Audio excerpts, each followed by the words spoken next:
here. Melissa Perry, episode 40. Thank you for being here. Thank you so much for having me. I was really excited when you called me. So. Well, it wasn't hard to decide who should be the specialist in our 7 Equities series, right? Our 7 Equities series is, and the 7 Equities for our listeners is really the principle, one of the main principles of what we practice here at Project Mindset, which is, the art of really having a whole and fulfilled life isn't just an awesome career and a lot of money and cool things. Like, that's like the least important. The 7 Equities are our mind, our soul, our health, our friends, our family, then career and money. This equity is the equity of social. And pretty much every time I look at your Insta, you're with a group of friends, you're hosting some crazy party. So I think you're on a couple hours of sleep from the event last night. Yeah. And you're still here. I would never miss this, ever. Thank you so much. Absolutely. So give the listeners a rundown. I know you, but what do you want people to know? Who are you? What do you do?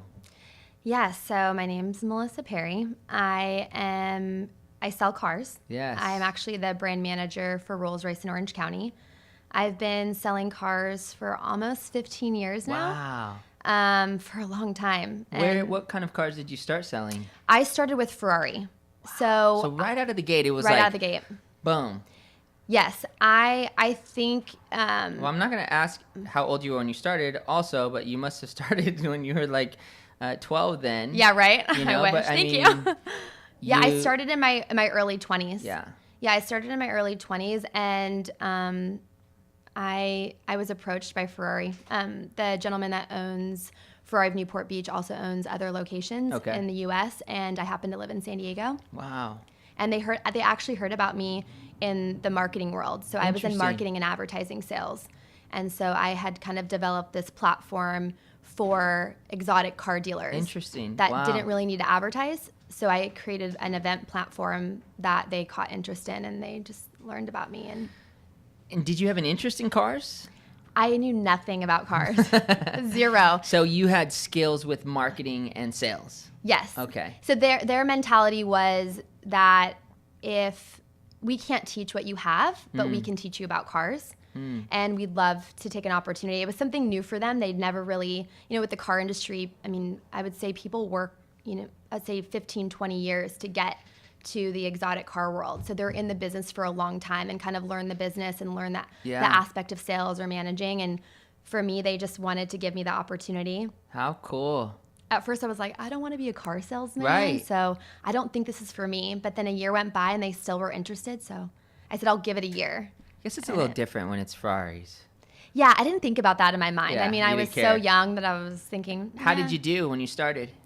It was a pretty big learning curve, but something that I've learned about myself is I'm a visual learner. Okay. And I'm an only child. I was raised by parents who have always had their own business. And where'd you grow up? Arizona. Scottsdale, Arizona is where I was born, and I grew up mainly in Mesa, Arizona. Got it. But my parents have been entrepreneurs. They still have their own business. So I was surrounded by people that were working, giving 110% every day. Wow. And for me, I think that just really instilled work ethic. And I don't know, I just have always had a burning desire to exceed any goals or expectations I had for myself. That's awesome. So besides your parents kind of, inspiring you with those thoughts of work ethic, was there any other books you read that, created this superwoman status that you have now? Or did you go to any, motivational, you do the Tony Robbins fire walk? Or was it just like, no, my parents were go-getters and that was really it? Okay, so I'm going to tell you something that maybe you don't know. I don't like to read. I'm just not a reader. It's funny. I'm so ADD that I lose my train of thought. So for me, I love listening. I could do 5-10 pages max. Yeah. I have every motivational book and I've read them 5 to 10 pages in, or it will literally take me a year to finish a book because I'll pick it up here and there. Like right now I'm reading 3 different books, and sometimes I won't even read them the right way. I'll just Open a like book. open it up Yeah. and just read it. Yeah. For me, the only books that I read are my daily devotional and then the Bible. Yeah. That's pretty much it. I mean, I do read books here and there, but for me, I don't know. I just like being out there. I like learning from other people.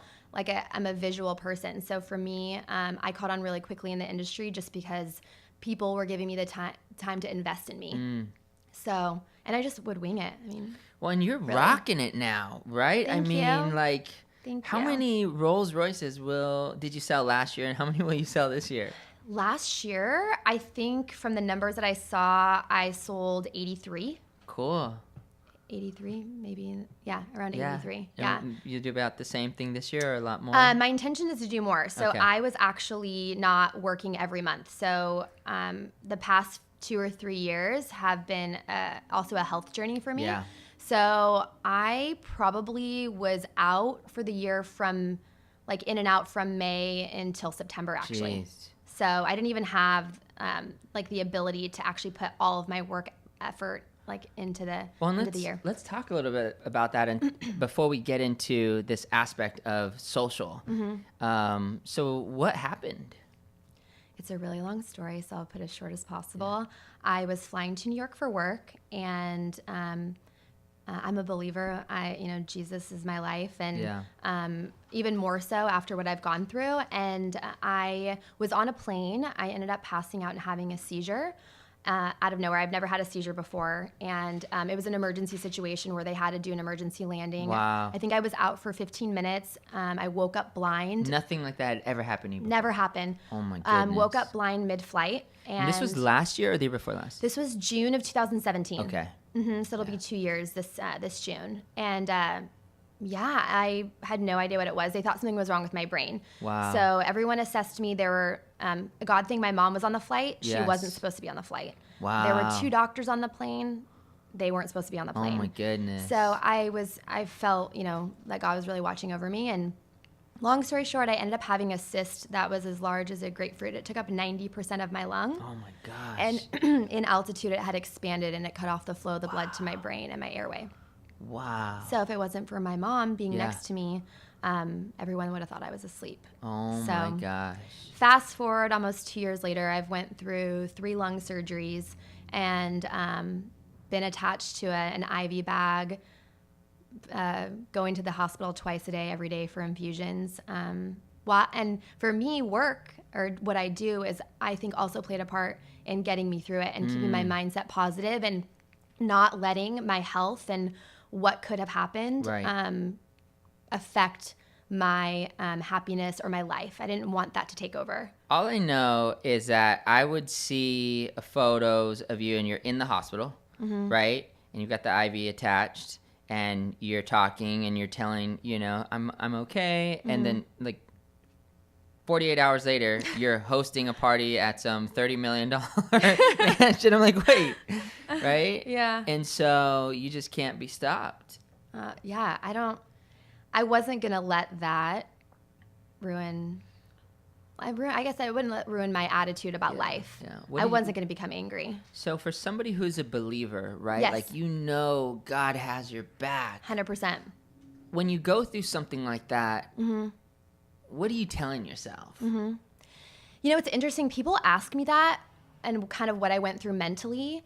For me, and I totally believe in the power of prayer, and I totally believe in a mindset. I think, for me, I'm very Eastern and Western medicine combined. Yeah. And a lot of how we handle situations, whether it's health or relationships or the office, like work, a lot of it's mindset.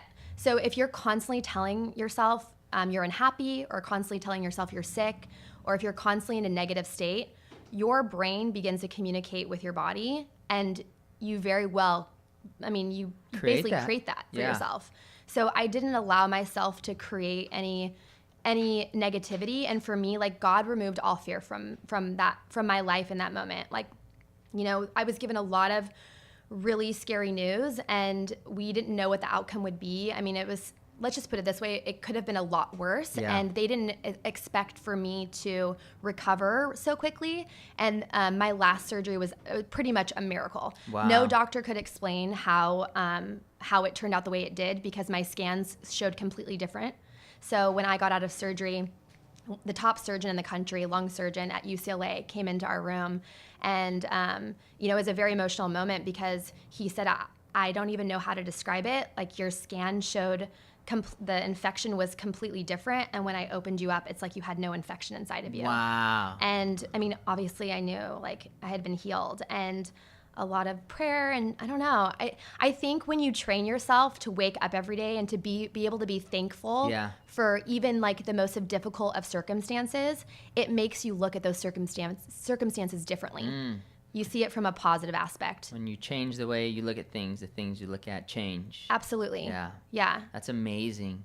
So it was your ability to really look at the situation as not this end of the world. It's like, okay, well, this is it. Let's get better. Let's improve. Yeah, I mean, it's life. Yeah. Everyone has something, and that's one thing that helped me learn is everyone, no matter how great their life may seem or how great their life is, everyone's going through something. Right. Nothing is too bigger or less than the other. And for me, like, I know that my life is not going to be forever here. Right. So for me, I've learned to, enjoy the moments as they come. Yes. Even if they're the most difficult.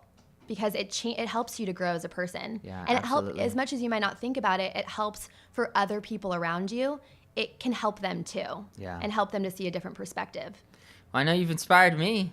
There's been so many times where I look at, I would look at maybe something that I was going through, and then I would look at how you are just backhanding what you're going through, and I'm like, okay, I could get through this.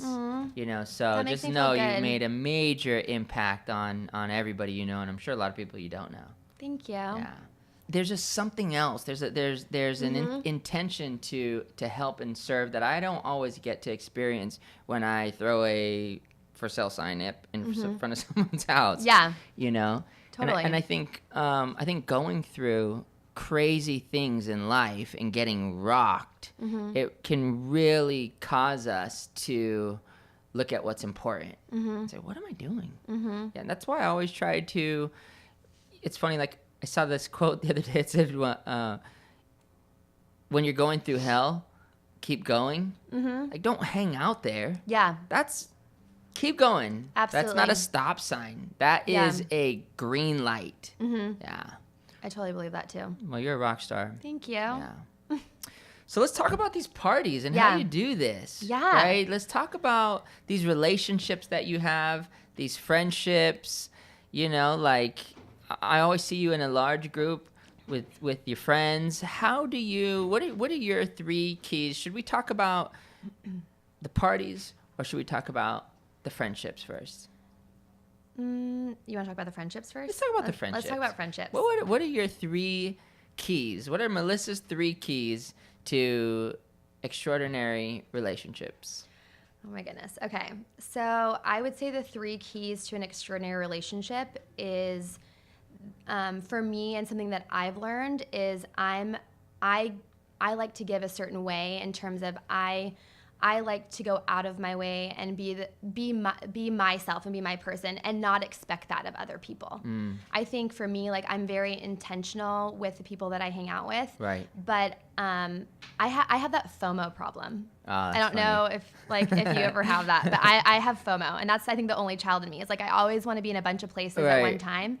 But something I've learned over time is to maybe be more intentional with like a smaller amount of people that bring a great deal of value to your life. Yeah. So for me, something that I've learned is to be myself, but not expect that of other people. And I think that helps form great relationships because you don't have expectations of other people. Yeah. You only have an expectation of how you want to treat people.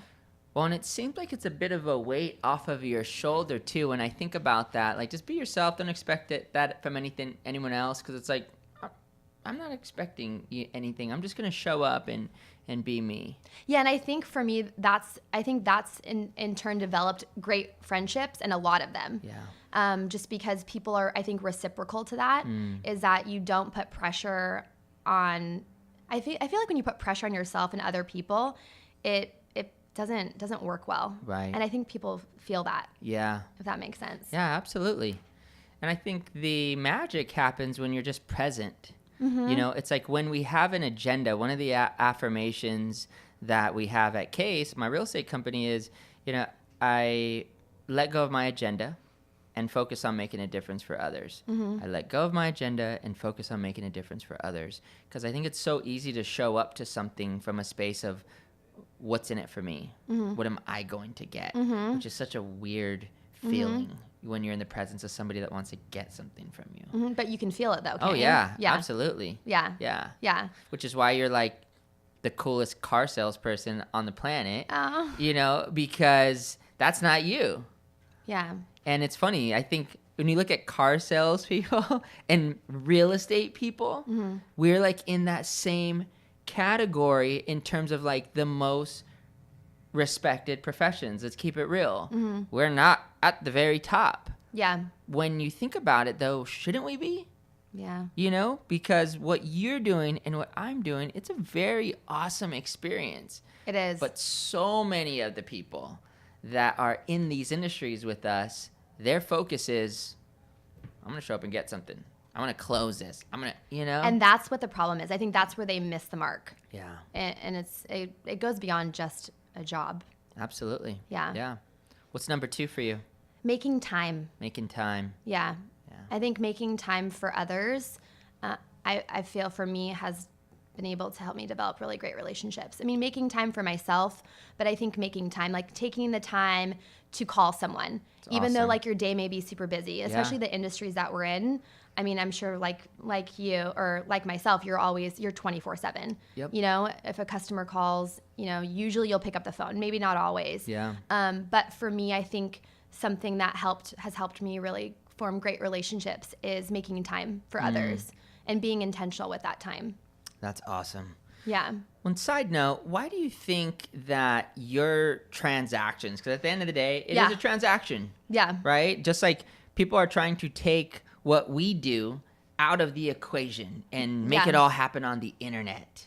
You know, buy a home on the internet. Zillow's trying to do whatever Zillow's trying to do, and whatever website you're trying to do what you want to do. Why do you think your clients prefer to work with Melissa? I think from what I've been told and just, well, number one, I'm myself. Yeah. Like I'm completely myself when I talk to people. And the kind of the way that I was raised, whether it's, you know, a homeless man on the street or, you know, one of the wealthiest men in the world, I've been raised to treat everybody the same. And I think people see that in me. And I think for me, I'm myself, and I'm very intentional with getting to know, like being a listener, getting to know people and kind of going beyond a card transaction. Yeah. I ask a lot of questions and I want to get to know that person.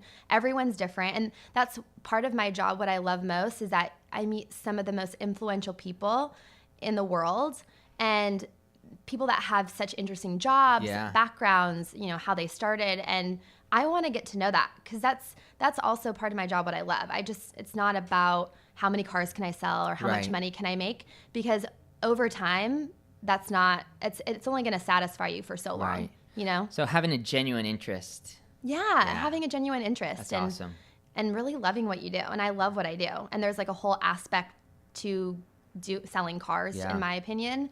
And it's not just, you know, the key points of what most, I think, car sales men and women are taught. Yeah.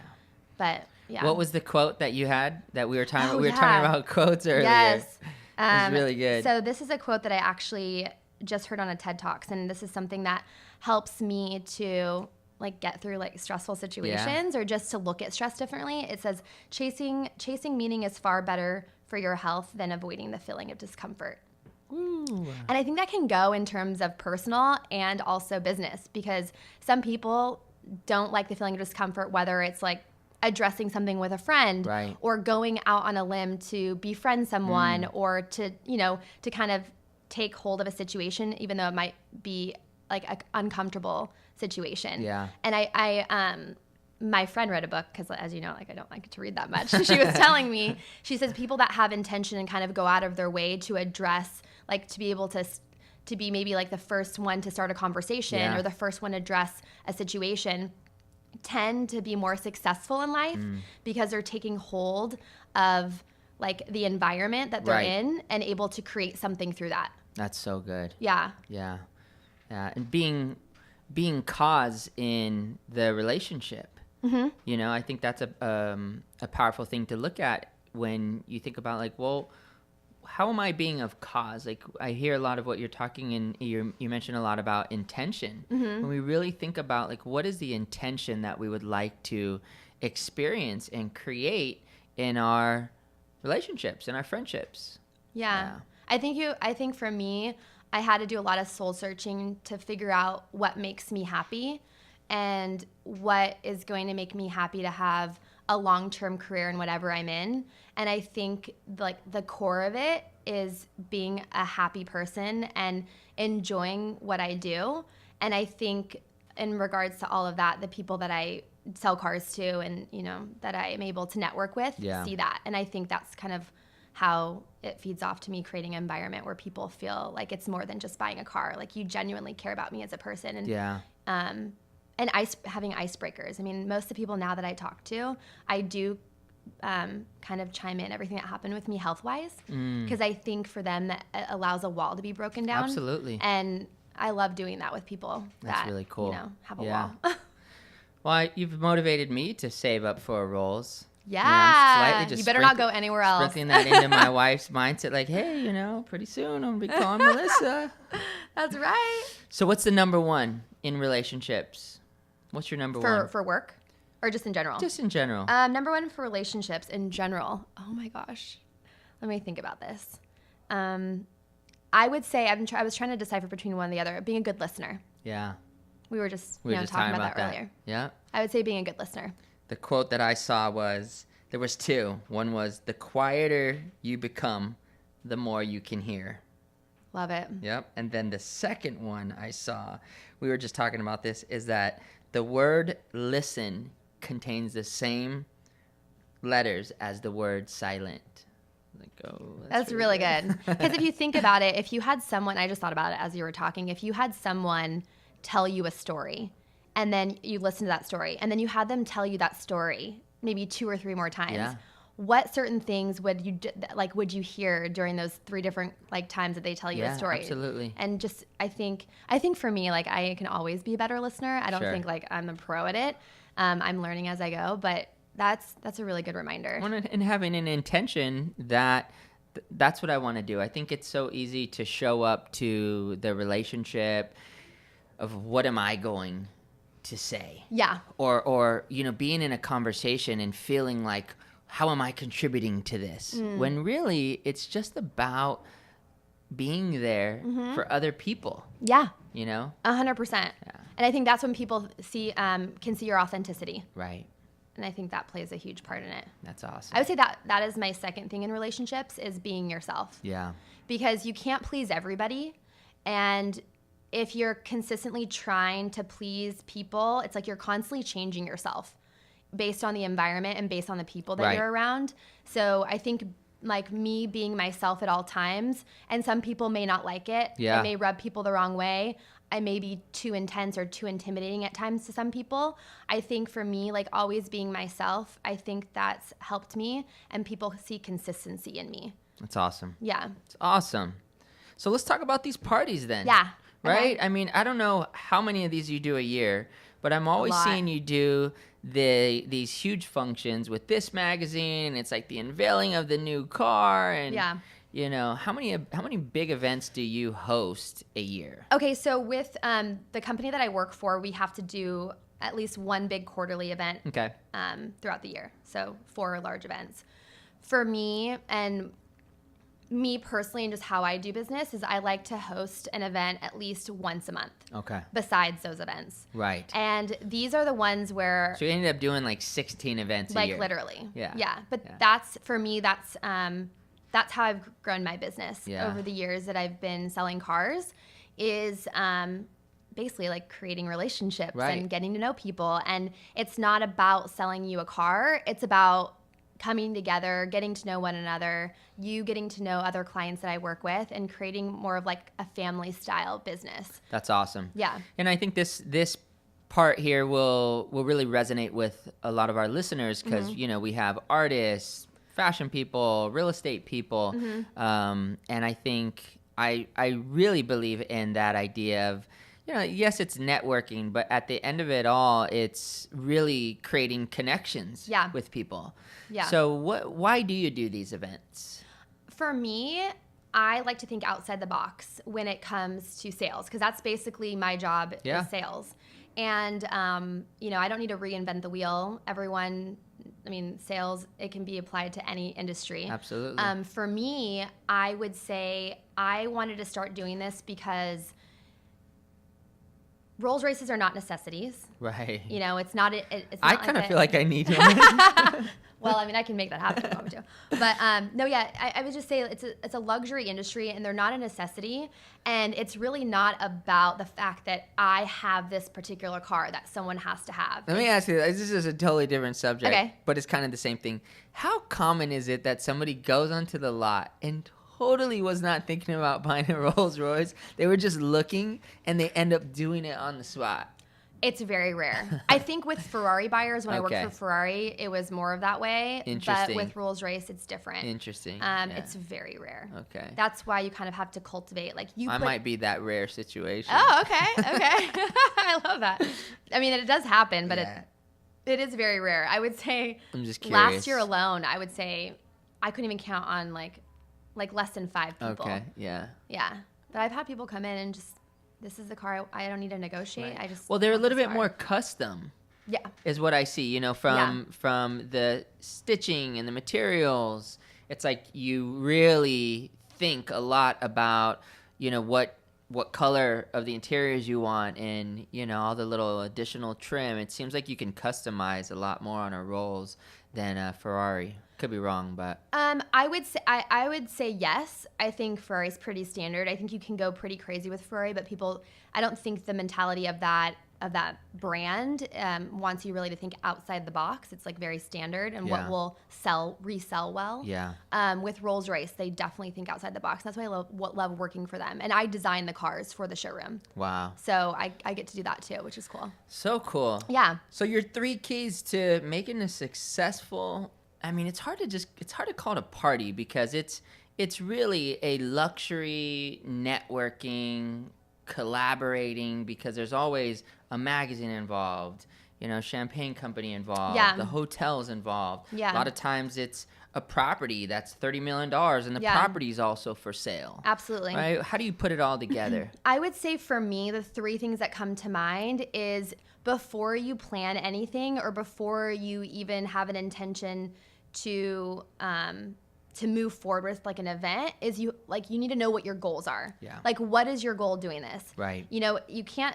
For me, like, I know it's not going to be a quick fix. It's not going to be something like I immediately have an event and then it's going to have an immediate return. Sure. You have to know that you have like a long-term goal in mind, and you can have a short-term goal maybe for like what you want the event to be. Right. But for me, I have a much longer long-term goal of what I foresee.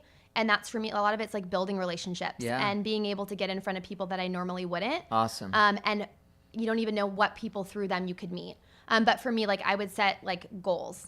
Do you want me to tell you like what I think of when I like set goals? Sure. So like for goals for me, I have goals of how many cars I want to sell within the first 6 months of the year. Okay. I think yearly, but I think the first 6 months, this is my goal. Okay, what am I going to do to get there? Right. I already have a list of clients that I've sold cars to that could buy a car, but for me, I want to get in front of like new people. Yeah. So my goals that I set is, this is how many cars I want to sell the next 6 months. Yep. This is how many different groups of people I want to get in front of. Wow. And how do I do that? And that helps with having those goals. It kind of helps me to figure out, okay, how can I go about that? So do you think about the group? Do you think, okay, Yes. I want to get in front of these sports people. I want to get in front of these fashion people. 100%. I think that's like the second part, I would say, is like the three main things. The second part is being very intentional about who you have there. Got it. I think so many people want to throw an event and they just want everybody to come. Yeah. The problem with that, you lose the, I guess, the substance of what you're doing, and you really are not able to tailor to the people or the group of people that you want to try and sell to. So Got for it. me, like I'm very intentional who I have at my events. That makes sense. I pick and choose who comes. Yeah. I do that. I actually don't give it off to other people to do. Right. Because for me, like I pick and choose who will come.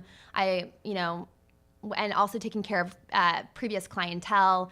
For me, like I invite a lot of clients, and I literally will tell them or ask them, and I say, I'd love to invite you to this event. I'd love for you to bring a friend that you think would be interested in Rolls-Royce. So you're telling them straight up, Straight right? up. Yeah. I'm very straight, and that's something that I've always been in business, and I think people appreciate that. That's good. Is I'm very straightforward with my intention, and if I'm going to ask you a question, I'm going to ask you probably pretty directly. Right. Because I think people these days don't know how to read people. So if you're kind of weary, people are going to see that. And Yeah. if you're kind of, intimidated, people are going to see that. So for me, I will call a customer and I'll say, "Hey, I appreciate your business. I'd love to have you at this event. And by the way, could you bring another couple, or could you bring a couple friends that you think would be interested in Rolls-Royce or could afford a Rolls-Royce?" Awesome. Not just come to this party and drink some champagne. Yeah. I mean, I do that every now and then Sure. throughout the year, but I think, but what's great for them is these people that buy cars also are in business. They're CEOs of companies. Yeah.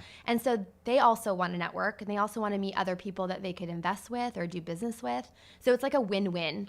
Yeah, that's good. That's really good. Well, and I think that's one of the keys of making it in sales. Yeah. Is being clear and asking for the business. Yeah. Yeah, that's really good. Yeah. So what would be your number one to making a party work? Oh gosh. Okay. Your partnerships.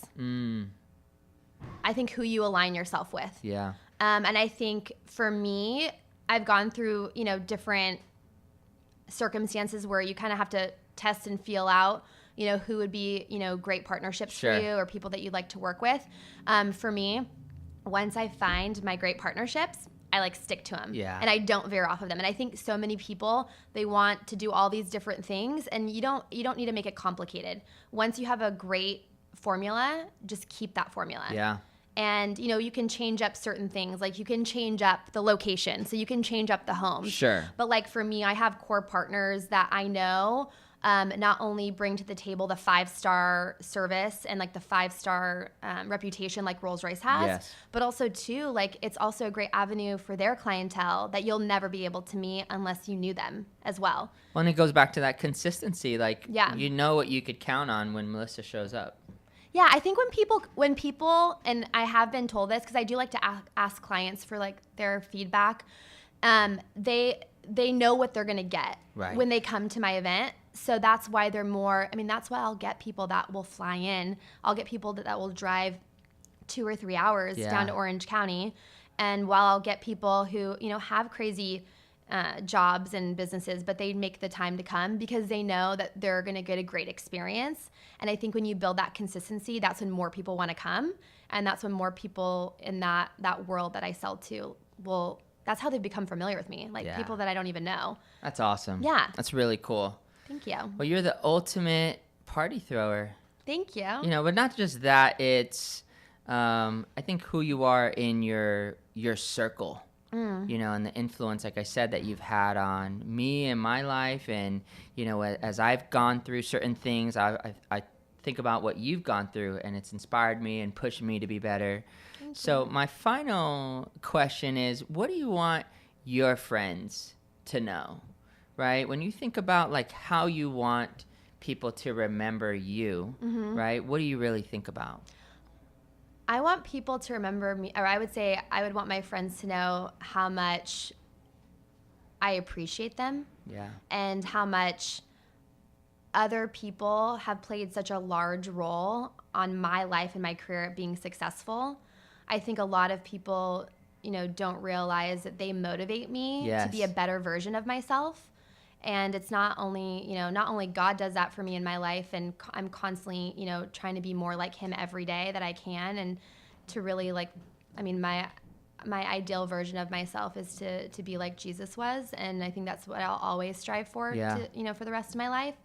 But I think the community of people that I have around me, they really want me to have success, and they really want they really want to build me up. And it's not that often, especially like as I've gotten older, for people to really want to be that for other people. Yeah. But what I would say for my friends is how much I appreciate them, because if it wasn't for them and the community of people, I mean, I could have, my mentality after being so sick could have gone completely different. Yeah. But it was people like that really helped me to get through situations and to be stronger and feel stronger and to be motivated. And they make me feel good about myself. That's awesome. Yeah. Awesome.